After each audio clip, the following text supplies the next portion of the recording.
हर किसी का अपना एक लक्ष्य होता है कि उसे जीवन में क्या करना है और क्या बनना है। लेकिन जैसा आप बनना चाहते हैं वैसा नहीं बन पाते हैं। क्या आप इसका कारण जानते हैं? जीवन में हर व्यक्ति सफल बनना चाहता है, लेकिन सफल बनने के लिए आपको अच्छे विचारों को अपनाने की जरूरत है। गौतम बुद्ध के उपदेशों से आपके जीवन में सकारात्मक बदलाव आते हैं और इससे आपका जीवन बदल जाता है। यही कारण है कि बुद्ध के विचारों को सुखी जीवन का सूत्र कहा जाता है। सफल बनने के लिए हर व्यक्ति का अपना एक लक्ष्य पहले से ही निर्धारित होता है और वह उसी के अनुरूप काम करता है। लेकिन कई बार ऐसा होता है कि आप जो बनना चाहते हैं वैसा नहीं बन पाते हैं। कुछ लोग इसे लेकर यह मान लेते हैं कि शायद उनकी किस्मत में ही यही लिखा होगा, तो वहीं कुछ लोग अपनी किस्मत को खराब कहने लगते हैं और कुछ लोग यह मानकर संतुष्ट हो जाते हैं कि शायद वह इसे डिजर्व ही नहीं करते थे। लेकिन इसका असली कारण कुछ और ही होता है। गौतम बुद्ध की इस कहानी से जानते हैं इसका कारण। एक बार गौतम बुद्ध को एक सभा में उपदेश देना था। सभा में करीब 100 से ज्यादा लोग उपस्थित थे और उनका इंतजार कर रहे थे। गौतम बुद्ध आए लेकिन बिना कुछ कहे ही चले गए। बुद्ध का ऐसा व्यवहार देख सभी हैरान रह गए, लेकिन किसी ने उनसे कुछ कहा नहीं।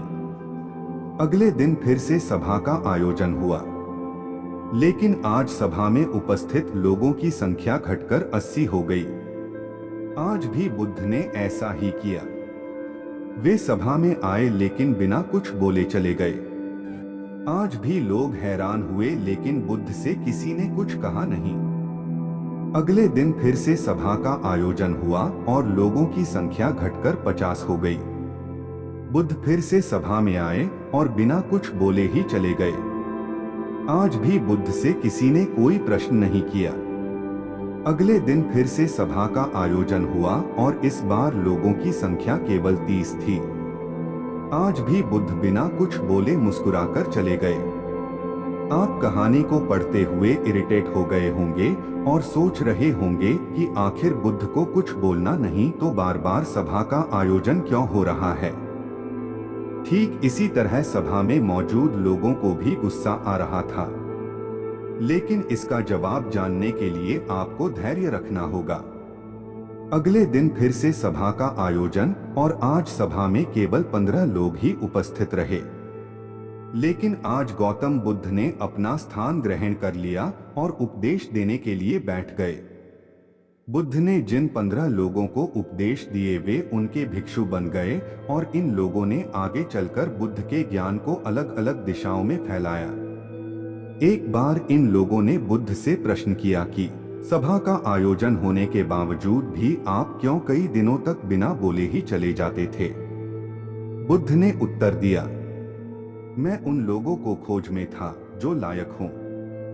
सभा के पहले दिन 100 से भी ज्यादा लोग थे, लेकिन उनमें से ज्यादातर लोगों को मेरे उपदेश से कुछ मतलब नहीं था। इसके बाद जो लोग अगले दिन आए उन्हें भी मेरे उपदेश से कोई मतलब नहीं था।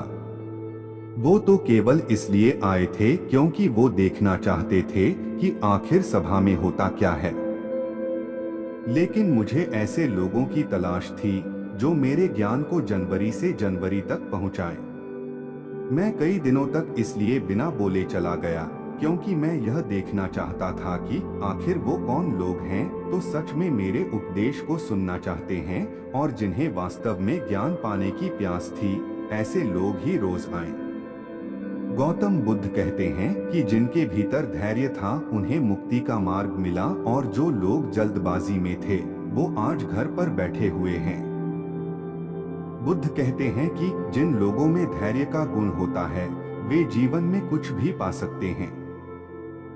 फिर चाहे आपका लक्ष्य कुछ भी हो, बिना धैर्य के कोई भी सफलता के लक्ष्य तक नहीं पहुंच सकता।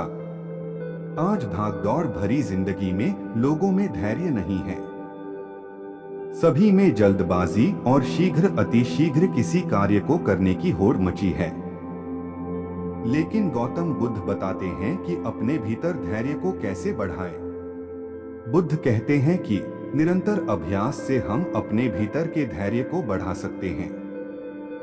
यानी आप जो भी बनना चाहते हैं उसके लिए धैर्य की आवश्यकता है।